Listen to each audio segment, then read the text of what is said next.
আপনি যদি একটা নতুন কম্পিউটার বা সেকেন্ড হ্যান্ড কম্পিউটার নিতে চান এবং আপনার কম্পিউটার সম্বন্ধে নলেজ অত নেই, তাহলে এই সমস্ত জিনিসগুলো অবশ্যই মাথায় রাখবেন।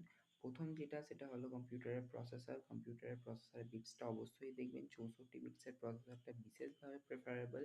ওই ৬৪ বিটসের প্রসেসরটাকে নেওয়ার চেষ্টা করবেন। তার সাথে চেষ্টা করবেন যে আ আপনার সিস্টেমের মধ্যে যেন গ্রাফিক্স কার্ড থাকে, গ্রাফিক্স কার্ড থাকলে অত্যন্ত ভালো হবে। আপনার ডিসপ্লেতে আপনার যেকোনো জিনিস অ্যানালাইসিস করতে অত্যন্ত সুবিধা হবে। তার পাশাপাশি দেখবেন যে মাদারবোর্ডটা কি আছে। এসএমপিএসটা দেখবে, এসএমপিএসটা বেসিক্যালি 450 ওয়াট হলে সেটা ভালো হয়।